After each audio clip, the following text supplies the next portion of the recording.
Hi, welcome to the lecture for Chapter 4, Group Formation. Over the next several slides, what we will look at are some of the theories and models that explain how and why people come together to form groups. Let's get started. So, before we start off, it's useful to kind of take a moment here to talk about how the process of engaging in communication can actually structure the way small groups come together.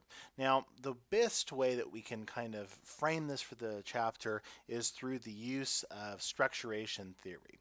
Now, the basics of structuration is it's the idea that group communication actually creates, maintains, and continually recreates groups' norms and the way that it operates. There are three important assumptions regarding structuration theory as it was originally developed by Poole, Seinbold, and McPhee.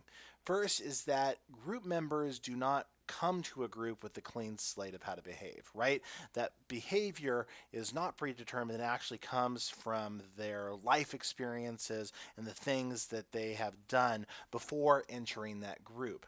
And why people may understand in the context of a group that there are general rules and principles about working with the group, there are no laws that force people to obey these rules. As we will go on and discuss this semester, these rules then through communication become normalized and become the kind of unspoken rules or implicit norms that people follow and engage upon, and those things are enforced through communicative interaction inside it. That said, that as groups go throughout their development cycle and throughout their life cycle, they tend to be dynamic, meaning that there is a continuous creation and recreation of what the group's norms are and what their expectations are, and all of this happens through communication. All right, with that in mind, let's talk a little bit about groups. First off, why do people join groups? There are a variety of reasons why people might join groups. It might stem from interpersonal needs of needing to have connection and affection with other people. It can have to do with individual goals and seeing groups as the means to accomplish these goals. It can be to a connection that individuals have to a specific group and or team and the goals of success that go along with that. It might have to be with more of an interpersonal attraction that draws people towards a group, wanting to see themselves as members or have containing the characteristics that go with membership in a group. And with that, it might actually have like an attraction with the group itself and wanting to be a part of that, or individuals being drawn together and wanting to be a part of that. So when we talk about interpersonal needs, kind of in the more specific, one of the useful theories that we talk about is Maslow's hierarchy of needs. Now, Maslow basically said that for human beings to kind of work their way up a hierarchy of needs, there were certain characteristics that had to be met, and for an individual to accomplish the next level of need, the predecessing need had to be fulfilled. And so, at the most basic level of needs that human beings have, Maslow situated physiological needs. And these were your needs for air, food, and water. Once an individual had obtained those, there then were needs for safety, and this included security and protection from harm.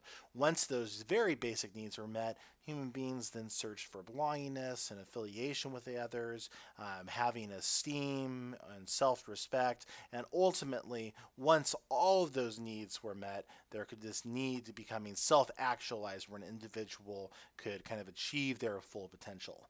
Groups are one of the most effective constructs in human history to allow people to climb Maslow's hierarchy of needs and kind of reach self actualization.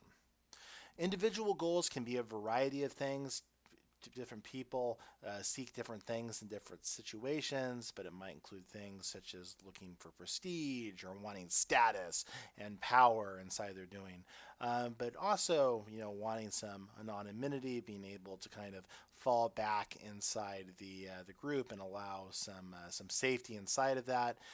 People tend to join groups for recreation purposes and wanting to connect and make friends and do things. Obviously, people join groups to help improve themselves through education and contribute to their own personal growths. When we talk about group and team goals, there's an interesting intersection that should take place inside this. For groups to be successful, the goals of the group should coincide with that of individual goals. When we'll talk about this later, when any one individual's goals tend to take the forefront over that of the group goals, it tends to create tension and conflict inside the group. And so there needs to be a certain amount of transcendence that takes place where the group's goals get put towards the front and the individual goals hopefully become subsumed inside of that. Talking about interpersonal attraction, people seek out other individuals for a variety of reasons, such as seeing similarity and connection between other individuals, but also seeking individuals that complement their skills. Oftentimes, in the organizational structure of a self managed work team, people put these groups together because there's a set of complementary skills, or some people might be good with an engineering, and some people might be good with a graphic design perspective. Other people might be good with administration, and they come together to form a cohesive unit that can be successful. Some people are attracted to groups and to each other just out of the basics of proximity. If you ever lived in a dorm, you know that oftentimes people in the dorms will develop relationships based upon who your neighbors are. When I teach this class to students that live in dorms, it's not uncommon for students who are dorm mates or live in the same building to decide to be in the same group to each other because proximity draws them together. But also it can be other things such as physical attraction to one another. One of the useful theoretical constructs that we can use to kind of gain insight to how these initial goals merge into the actual group formation process is Tuckman's model of group development, or Tuckman's model of group formation, depending on which textbook you're reading. Inside of here, Tuckman originally set forth 4 basic stages of group development, and then eventually added on a 5th to describe what happens when groups end up separating and disbanding at the end. And we call this the process of forming, storming, norming, performing, and adjourning. So kind of a nice rhyme thing that goes together. But let's briefly talk about each of these stages. When groups initially form, there is this kind of tentative phase that takes place really early on where people are anxious, there's high levels of anxiety, there's cautious behavior, it's not clear what people's backgrounds are, or what roles they're going to play, and so people tend to kind of be mellow. That said, the stage does not last very long and tends to move on to what we call the storming phase. In the storming phase of group development, here group members tend to compete with one another for position and place inside the group. There tends to be conflict over roles and expectations and issues as group members ultimately figure each other out. Eventually, storming gives way for norming, and norming is where groups start to develop those norms that we talked about earlier in this lecture. This is where conflict resolution takes place. People start to get comfortable with their position inside of that. Now, just as a side note, at this point, the hopeful direction is that groups move into the performing phase where they're able to get things done. That said, sometimes what will take place inside of here is that a group member will leave or somebody will join and change the group, and what can happen is the group can then get reset back into a forming phase and kind of move through this. But hopefully what happens after norming is that the group moves to performing, they actually engage in the development and work through throughput processes to get things done and be productive, and this is where groups kind of become self-actualized and make things happen. Then the final stage that Tuckman later added on was this adjourning phase, and this means that the tasks or the group's work is completed, and they eventually dissolve or disband or break up and become other things separate from what their original group was. So from here, it's useful to have a brief concept about socialization inside groups, and then eventually how this kind of leads us to assimilation. So when you look at groups and you study groups, you notice that groups tend to form personalities over time, right? And this is as a result that members tend to share their collective experiences with one another. And so I see this happen a lot in my classes where there is the really positive group that tend to be successful in early assignments. This tends to give way for even more positive experiences. People form good friendships, and it tends to be a really happy, excited, outgoing group, right? That's the personality. But I've also seen the opposite take place where groups do not do well at the beginning of group lives and they run into issues and problems. And the result of this is that co rumination takes place, and eventually this gives way to frustration and conflict, and ultimately that personality is a very grumpy personality.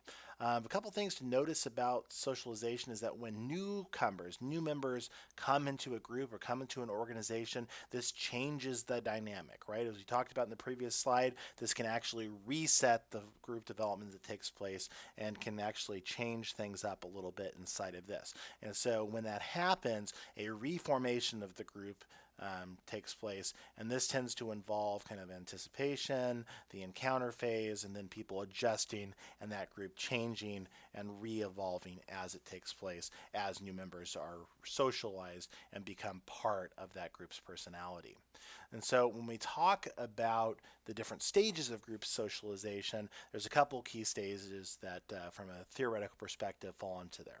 First is the antecedent phase. And this is the stage in group socialization during which members bring previous experiences, attitudes, beliefs, motives, and communication traits to the group process.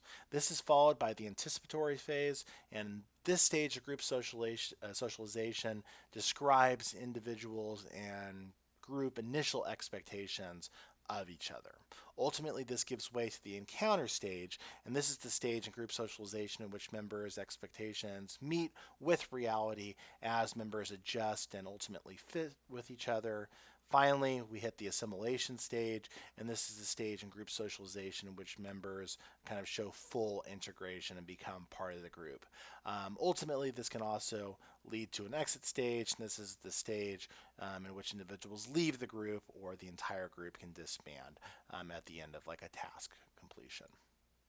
All right. Well, that in a nutshell puts together what we're talking about for this chapter. As always, if you run into questions or concerns, please contact me at one of the methods made available to you.